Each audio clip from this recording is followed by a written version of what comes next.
মাশাআল্লাহ, আয়েশা তো খুব সুন্দর।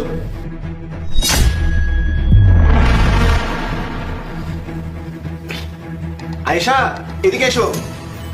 ভাইয়া, এটা আপনি কি করলেন? আপনি আমাকে লুকিয়ে লুকিয়ে কেন দেখছিলেন? আমি তো আপনাকে ভালো মানুষ মনে করতাম, আর আপনি ভিতরে ভিতরে এত খারাপ। আরে এসব তুমি কি বলছো?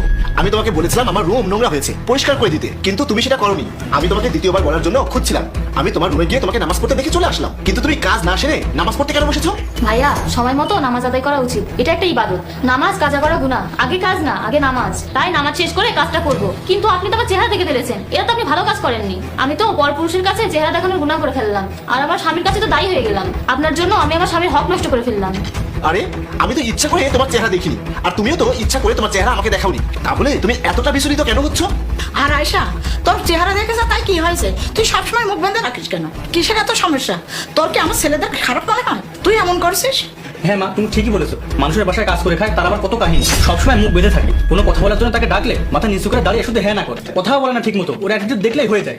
তোর এতই যখন সমস্যা, তুই অন্যের বাসায় কাজ করতে আসিস কেন? খালাম্মা, কিছু মনে করবেন না। একজন মেয়ে তার স্বামীর আমানত। স্বামী ছাড়া অন্য পুরুষকে তার চেহারা দেখানো হারাম। আমি পেটের দায়ে কাজ করি, কিন্তু আল্লাহর বিধান মেনে চলি। আর ভাইয়া, প্রয়োজন ব্যতি রেখে অন্য পুরুষের সঙ্গে মেয়েদের মাথা উঁচু করে কথা বলাও জায়েজ না। আমি যদি পারতাম তাহলে নিজেকে বোবা, কানা, ল্যাংড়া এগুলো বানিয়ে রাখতাম। শুধুমাত্র নিজের স্বামীর খেদমত করার জন্য নিজেকে স্বাবলম্বী করতাম। আমি কোনো গুনাহের কাজ করতাম না। বড় ভাইয়া আমাকে দেখে বলেছেন আমি সুন্দর, তার মানে আমার উপর তার নজর পড়েছে, এতে আমার গুনাহ হয়েছে। আমি জানি না কিভাবে আমার এই গুনাহ মাফ হবে। আয়েশা, তোমার কথাগুলো শুনে আমার খুব ভালো লাগলো।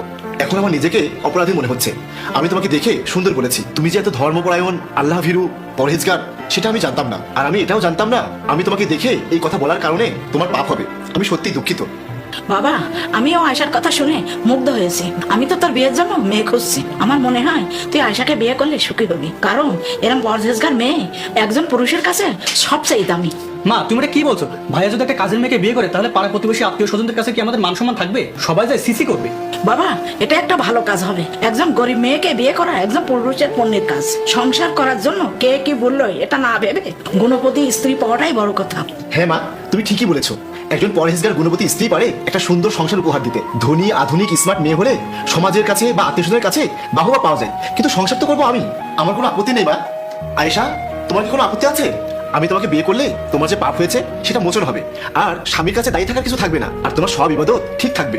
আমার মতো গরিবের মেয়েকে বিয়ে করতে আপনার যদি কোনো আপত্তি না থাকে, তাহলে আমার কেন আপত্তি থাকবে? এটা তো আমার সৌভাগ্য। কিন্তু আজ থেকে সবাইকে ইসলামের বিধান অনুযায়ী মেনে চলতে হবে। কিন্তু ঠিক আছে, সেটাই হবে। মা, তুমি বিয়ের ব্যবস্থা করো। আলহামদুলিল্লাহ।